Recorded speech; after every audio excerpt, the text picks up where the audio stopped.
성경 말씀 신명기 30장 6절입니다.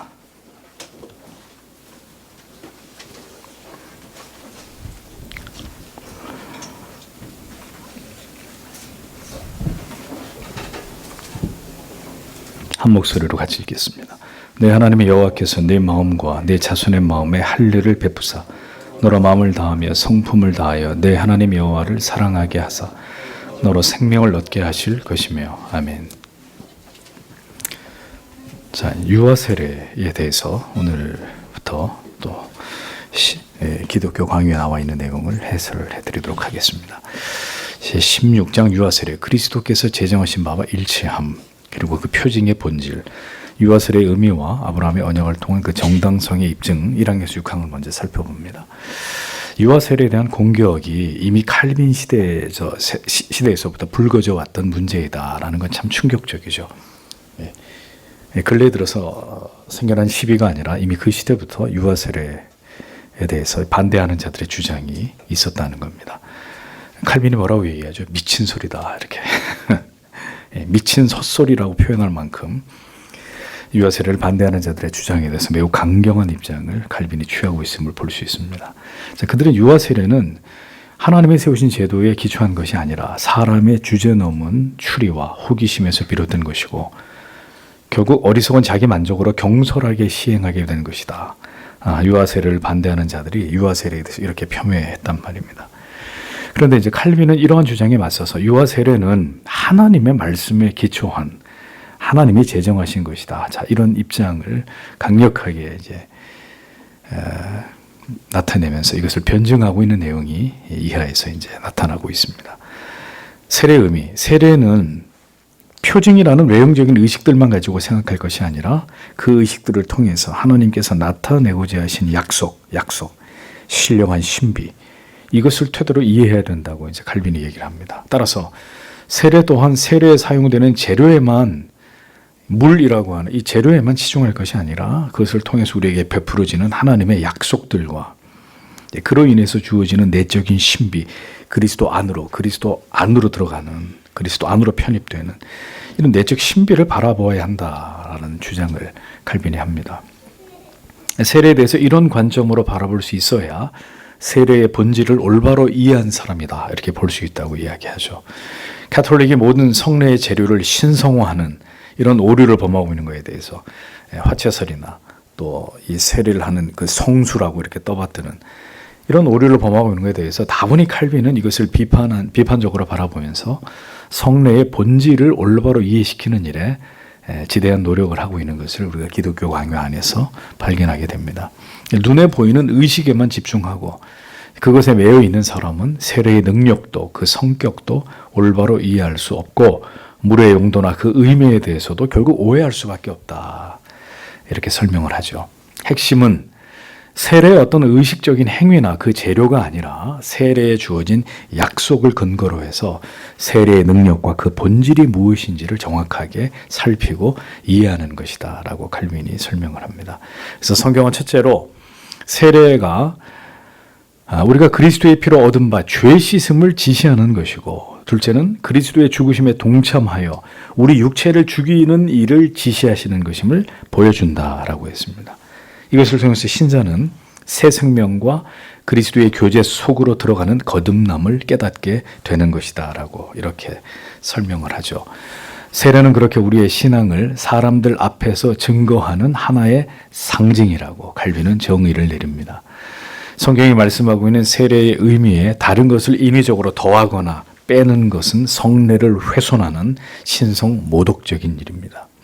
세례가 그 본래의 주께서 정하신 의도와 목적대로 올바로 성도의 한 영혼 안에서 주님의 교회를 통해서 이것이 이루어지고 역사하도록 이 세례의 올바른 가치를 잘 보존하는 것은 우리의 신앙을 올바로 세우고 보존하는 일에 있어서 매우 중요한 주제가 아닐 수 없다라는 거죠. 그러니까 개혁신학의 조상인 칼빈이 이렇게 세례를 중요하게 강조함에도 불구하고 그 개혁신학의 유산을 전수받은 오늘날의 교회들은 세례를 간단한 요식행위로 삼고 있잖아요. 기계적 세례가 보편화되어 버렸죠. 교회 나온 지 6개월 되면 학습, 또 6개월이 지난 1년이 되면 자동적인 세례. 우리는 반드시 이것을 고치지 않으면 주님이 제정하신 세례를 모독하고 있는 죄를 범하는 것이다. 우리가 분명하게 이해할 필요가 있습니다. 세 번째, 세례와 할례의 관계에 대해서 이야기합니다. 세례가 제정되기 전까지는 하나님의 언약의 백성들에게 무엇이 시행됐습니까? 할례가 시행됐습니다. 그럼 이 두 표징들이 어떻게 다르고 또 어떤 부분에서 유사한지를 칼빈이 설명을 합니다. 하나님께서는 아브라함에게 할례를 시행하도록 명령하시면서 이것을 먼저는 아브라함 자신과 그 후손들에게 행할 것을 명하셨습니다. 그리고 모든 것을 이것을 통해서 풍족히 이제 그들에게 베풀어 주실 것을 약속하십니다. 이것을 통해서 아브라함으로 하여금 모든 선한 것의 근원이 여호와의 손에 있다는 사실을 분명하게 각인시키십니다. 하나님께서는 할례를 통해서 이스라엘 백성들에게 영생에 대한 약속을 하신 것입니다. 그러니까 구약에서의 할례는 그런 의미였다는 거죠. 그러니까 할례를 받아야만 영생과 구원을 얻는 하나님의 성별된 자녀로서의 증표를 얻게 되었던 것이죠. 그래서 하나님께로 영원한 생명으로 들어가는 첫걸음이 바로 죄사함에 있다라는 걸 이 할례가 보여주는 겁니다. 그러니까 구약의 할례가 그것을 의미하듯이 이것은 신약에서 우리의 죄가 씻음 받았음을 가시적으로 상징하는 세례의 의미와 그 구약의 할례가 이렇게 정확히 일치하는 것이다라고 칼빈이 선언을 하는 것입니다. 여호와께서 아브라함과 언약을 맺으시면서 여호와 앞에서 올바르고 순전한 마음으로 행하라고 말씀하신 것은 바로 자기 자신을 죽이는 일 혹은 중생에 해당하는 것이다. 칼빈이 할례의 영적 의미를 이렇게 주석을 합니다. 모세는 또 다른 곳에서 여호와께서 이스라엘을 택하셔서 자기 백성으로 삼으셨기 때문에 마음의 할례를 행하라고 명했다. 이렇게 이야기를 하죠. 그러니까 이미 구약에 할례를 행하면서도 그것은 마음의 할례라는 사실을 분명히 명시했다는 거죠. 하나님께서는 아브라함의 후손을 그의 백성으로 입양하실 때 할례를 행하라고 명하셨는데 모세는 그 백성들에게 마음의 할례를 받으라고 선포함으로 그 육체의 할례가 곧 뭘 의미하는 거겠어요? 영혼의 중생의 의미를 담고 있음을 설명한 것이다 라고 칼빈이 주석을 합니다. 덧붙여서 아무도 자기 자신의 힘으로 그 일을 추구하지 못하도록 모세는 그 일이 전적인 하나님의 은혜로 되는 것이라고 가르쳤다는 것을 밝힙니다. 그렇기 때문에 세례를 통해서 우리에게 주어지는 약속과 같은 영적인 약속이 할례를 통해서 족장들에게 그 시대에 주어진 것이다. 이렇게 해석을 하는 것입니다. 그들에게 할례가 죄사함과 육체를 죽이는 일을 뜻하는 것이었다면 우리는 그리스도께서 세례의 근본이시고 또 할례의 근본이시다라는 사실을 깨닫게 됩니다. 그리스도께서 동일하게 이 두 가지 약속들이 세례 가운데 들어와 있다. 죄사함과 육체를 죽이는 일.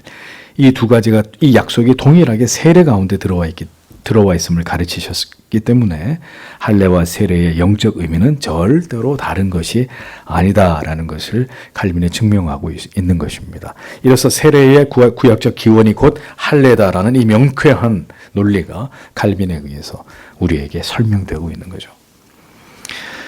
네 번째로 세례와 할례의 차이는 외형적인 의식의 차이일 뿐이다. 이게 칼빈의 결론입니다. 칼빈이 단정하는 부분입니다. 세례와 할례는 이로써 능력이 약속되어 있음을 보여주는데 이 두 가지 모든 약속에 있어서 동일하다라는 것을 우리가 분명히 발견할 수 있죠. 즉 세례와 할례 모두 하나님의 사랑과 죄사함과 영생이 약속되어 있는 것이다라는 거죠.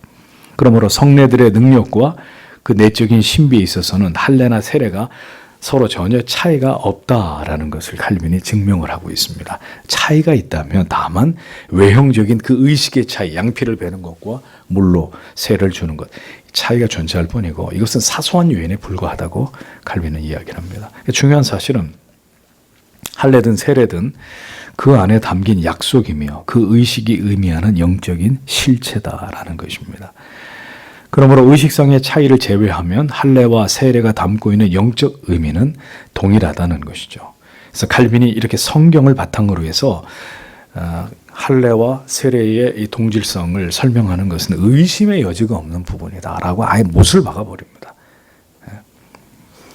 유대인들에게 있어서 할례는 그들이 하나님의 백성이요 권속으로 입양이 되었음을 확신함으로 하나님을 신실하게 섬길 것을 고백하는 증표로 이는 그들이 교회에 들어가는 첫 걸음이었듯이 마찬가지로 우리도 세례를 통해서 하나님의 것으로 구별되고 하나님의 백성으로 인정되고 또 하나님을 향해 충성을 맹세하는 것으로 할례의 그 의식이 주는 의미와 세례가 절대로 다르지 않다. 계속 칼빈이 이 연관성에 대해서 설명을 하고 있습니다. 자, 그럼 왜 그럼 이런 얘기를 했을까요? 왜 세례의 기원이 할례란 얘기를 계속 칼빈이 논리를 세워서 변증을 하고 있을까요? 이 할례에 대한 바른 이해를 바탕으로 이제 칼빈이 유아 세례의 정당성을 주장하려고 했던 겁니다. 자, 그래서 이제 유아 세례의 정당성을 보면 칼빈은 구약에서 언약의 자손들에게 난지 8일 만에 할례를 행했듯이 유아들에게 세례를 시행하는 것이야말로 매우 당연한 것이다라고 강조를 합니다. 하나님께서는 유아들을 할례를 받게 하시고 그 할례로서 의미하는 바 모든 축복들 속에서 그들이 반드시 할례를 받을 것을 명하셨고 그것을 참여시키셨단 말입니다. 여호와께서 어린 유아들에게 할례를 베푸는 것이 언약의 약속을 보증하는 인을 대신하는 것임을 분명하게 선언하셨다는 것입니다. 자, 그렇다면 그 언약이 여전히 확고하게 유지되고 보존되고 있다면 그것은 구약의 유대인들의 어린 유아들에게 적용되었던 것과 똑같이 마찬가지로 오늘날에도 그리스도인들의 자녀들에게 그대로 적용되어야 되는 것이 마땅하다. 이게 칼빈의 논리입니다.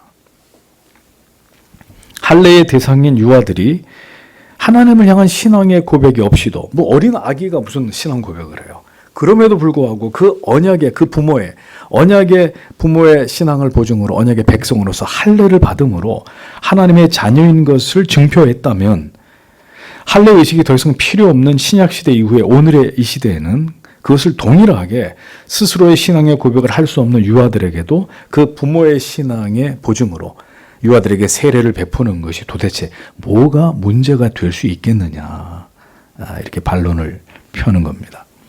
자, 이런 논리를 통해서 우리는 자기의 신앙의 고백이 없이 유아들이 세례를 받는 것을 반대하는 주장에 대해서 혹은 제세례파들의 주장에 대해서 반박할 수 있는 겁니다.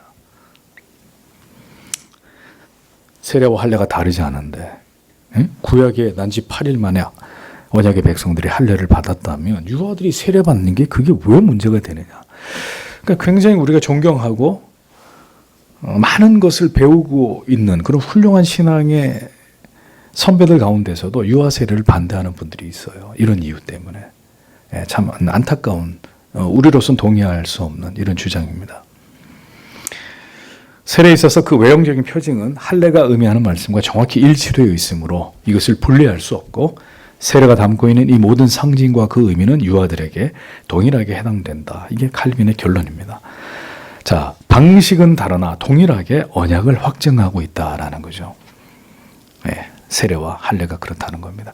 하나님께서 아브라함과 맺으신 언약, 창세기 17장 14절이죠. 할례를 받지 아니한 남자 곧 그 양피를 베지 아니한 자는 백성 중에 끊어지리니 그가 내 언약을 배반하였음이니라. 자, 아브라함과 맺은 이 언약은 유다 백성들에게만 해당되는 게 아니라 오늘날의 그리스도인들에게도 동일하게 적용된다는 거예요. 자, 그렇기 때문에 그 언약의 말씀도 당시의 유대인뿐 아니라 오늘의 우리들에게도 적용된다는 것은 의심의 여지가 없는 부분이다라고 말합니다.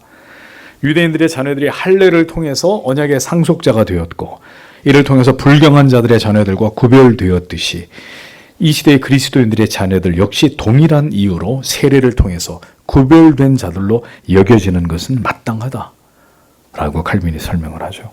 뿐만 아니라 고린도전서 7장 17절을 근거로 부모 가운데 한쪽만 믿는 경우에도 우상 숭배자들의 부정한 자손들과 구별이 된다라고 가르칩니다. 그래서 그대로 받아서 지금도 양 부모가 다 믿지 않은 경우는 세례가 불가합니다. 그러나 아버지나 어머니 중에 한 분이라도 예수를 믿고 있다면 자녀들에게 세례 주는 게 가하다라고 장로교가 이것을 인정하고 있어요.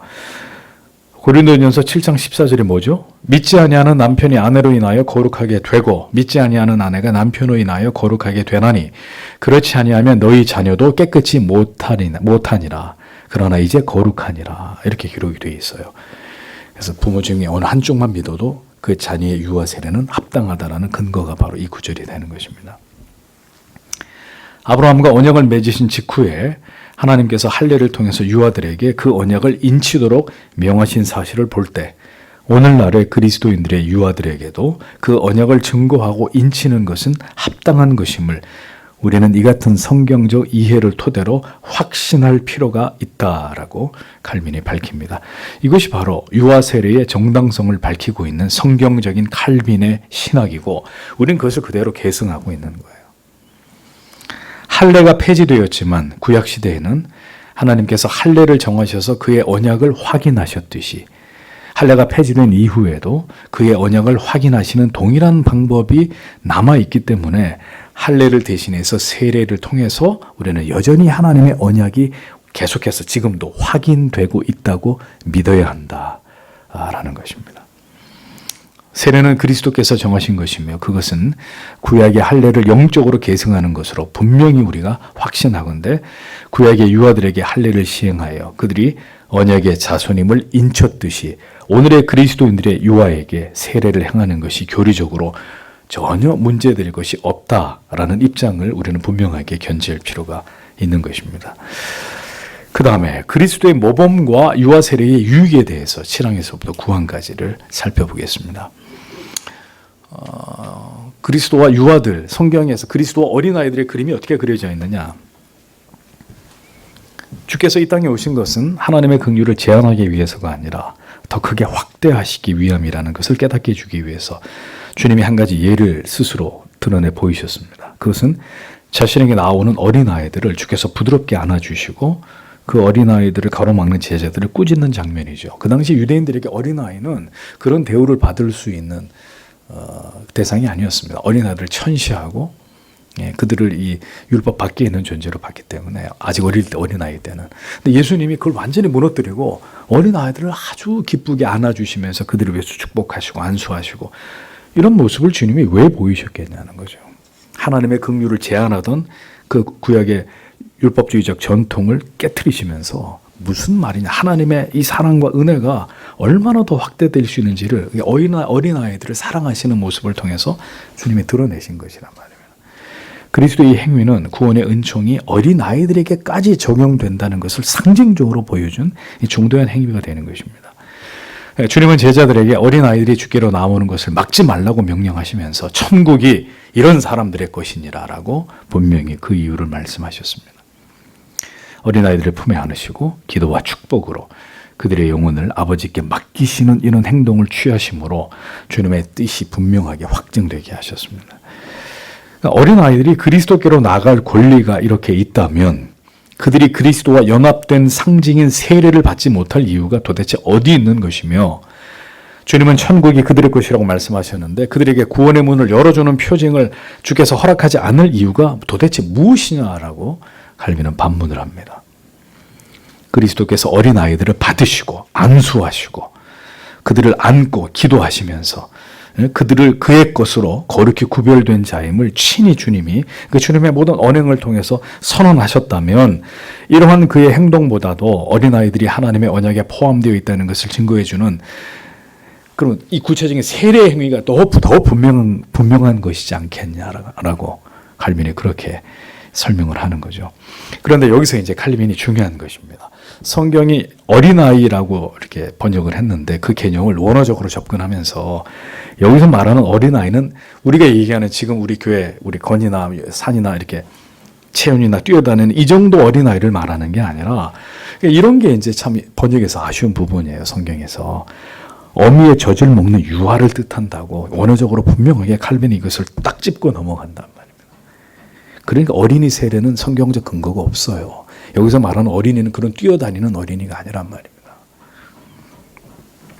또 다른 주장에 대해서 반박하는데 천국은 이런 사람이라 그렇지 이런 사람이 들어간다 그랬지 이런 아이들이 들어간다고 말하지 않지 않았냐. 그러니까 이제 반대하는 자들은 바로 이 구조를 가지고 이제 그런 이제 이의를 제기하는데 그러니까 유아가 아닐 수 있다는 주장에 대해서 이런 사람들이라고 했지 이런 유아라고 안 했기 때문에 유아가 아닐 수도 있다 이런 주장에 대해서 주님은 어린아이들을 지목하신 것이고 어린아이들조차도 천국에 들어가는 것이 우습게 보이지 않게 하기 위해서 천국이 이런 사람의 것이다 라고 표현한 것이라고 칼빈이 주석을 합니다.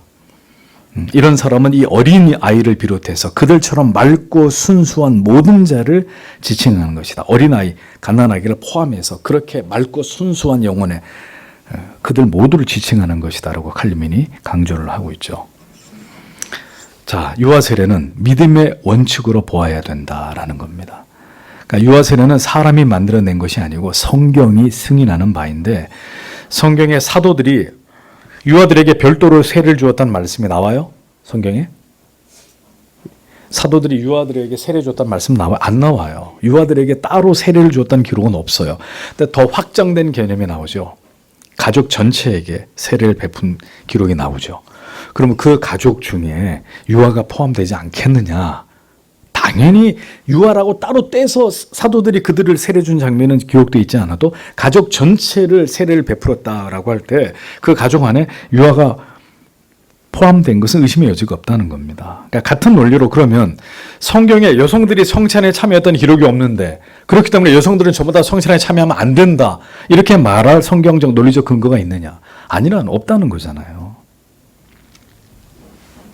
믿음의 원칙으로 볼 때 여성들 또한 당연히 성찬에 참여했음을 쉽게 판단할 수 있듯이 세례에 있어서도 그 제정하신 목적을 우리가 주목한다면 당연히 성인뿐 아니라 유아들에게도 적용하는 것이 합당하다라는 사실을 칼빈이 분명하게 설명을 하고 있는 것입니다. 그래서 칼빈은 유아들을 세례에서 제외시키는 것은 세례를 제정해 주신 주인인 하나님의 뜻을 침해하는 것이다 라고까지 강조를 하고 있습니다. 자, 마지막으로 유아 세례가 주는 유익에 대해서 이제 우리가 분명하게 알 필요가 있습니다. 하나님이 세우신 이 거룩한 제도는 우리의 믿음을 위로해 주는 것이다. 칼빈이 이렇게 표현합니다. 마치 인을 치듯이 어린아이에게 전달되는 하나님의 이 표징은 경건한 부모에게 주어진 약속을 확증하는 것으로 하나님께서 두 부모뿐만 아니라 그의 자녀들에게까지 천대까지 은혜를 베푸심을 원하시는 하나님이 되신다는 것을 확증해 주는 것이다. 이렇게 설명을 합니다. 하나님의 한량없는 자비하심이 드러나는 것이고, 이로써 사람들로 하여금 하나님의 영광을 선포할 기회를 주게 되고 경건한 사람들에게 기쁨을 주심으로 그의 후손들까지도 그렇게 보살피심을 믿음으로 자비하신 하나님을 향해서 더 깊은 사랑을 갖게 만드는 이런 유익이 유아 세례 안에 포함되어 있다고 칼빈이 설명을 하는 것입니다. 우리의 연약함을 아시는 하나님께서는 약속만으로 그치지 않으시고 교회에서 가시적으로 유아 세례를 받게 하심으로 그들에게 그 긍휼하심의 상징으로서의 인치심을 통해서 큰 확신과 소망을 갖게 하신 것이다라는 거죠. 그래서 유아들도 세례를 받음으로 유익을 얻게 되는데, 곧 교회의 몸에 접붙임을 받음으로 교회의 모든 지체들의 관심의 대상이 되어서 그들의 지도와 기도를 받게 되고, 그들이 자란 이후에는 계속해서 그들이 교회 안에서 보고 배운 대로 하나님을 예배하고자 하는 열심히 유아들에게서부터 그들이 자라는 과정에서 하나님이 그렇게 그들을 성장시켜 가신다라고 칼빈이 설명을 합니다. 그런 사실이죠. 우리가 지금 경험하고 있듯이 교회에서 부모님을 통해서 유아 세례를 받은 아이들은 온 교회 성도들이 그 아이를 기억하고 주목하게 돼요.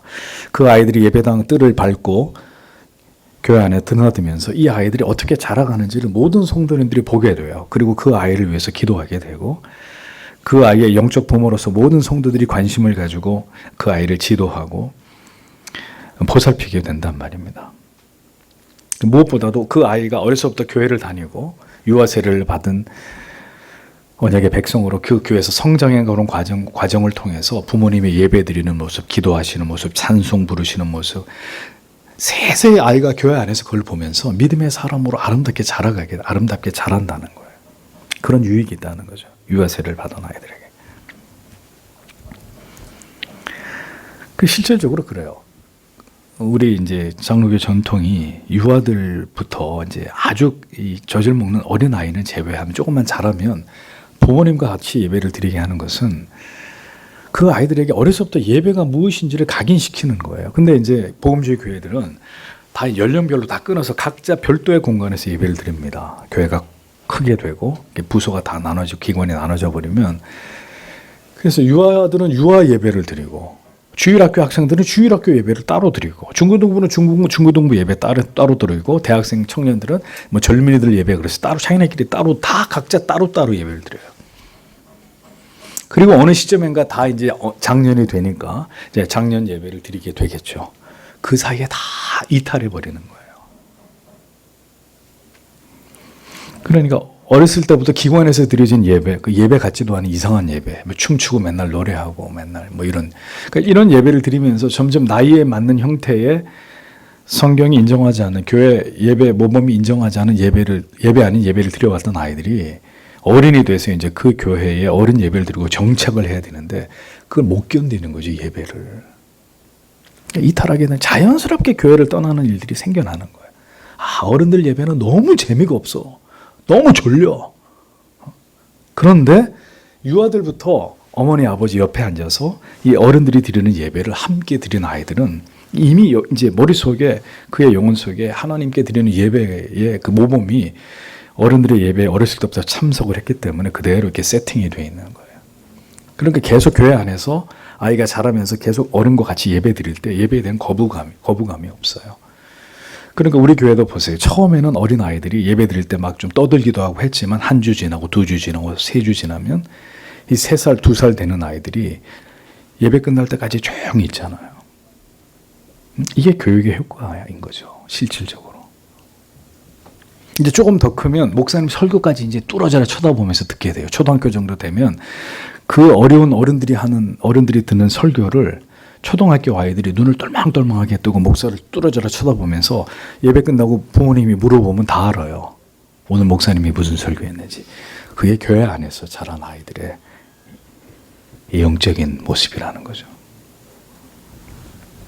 그러므로 모든 우리의 어린 자녀들이 어떻게든 유아의 때부터 부모님과 함께 교회에 나와 함께 예배에 참여하는 것은 이건 뭐 아무리 강조해도 지나치지 않는 부분입니다.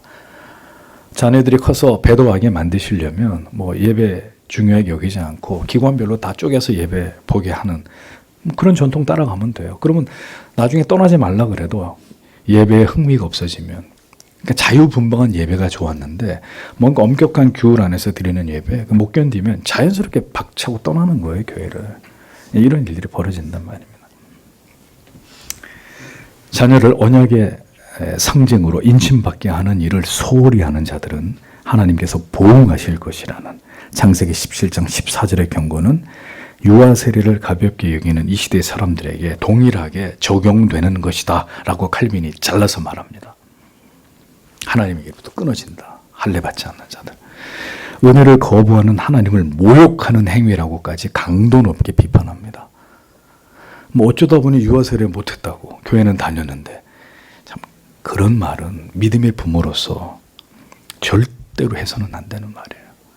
어떻게 해서라도 믿음의 자녀들이 때가 됐을 때 교회를 통해 유아 세례를 받게 하고 믿음 안에서 계속 그 자녀들이 자라게 만드는 것이 그 믿음의 부모님이 반드시 하셔야 될 일이라는 겁니다. 유아 세례를 인정하지 않는 주장이든지 혹은 어린이 세례를 주장하는 것은 이로보아 결코 합당치 않다. 여러분들께서 분명하게 그것을 이해하시고 모든 언약 아래에 있는 믿음의 자녀들이 유아 세례를 통해서 어려서부터 진리를 통해 인치심을 받아서 믿음 안에서 잘 양육될 수 있도록 믿음의 부모와 교회는 최선을 다해야 한다라는 것을 우리가 꼭 기억해야 될 줄 믿습니다. 오늘도 우리에게 주신 말씀을 생각하면서 다 함께 하나님 앞에 간절히 기도하도록 하겠습니다.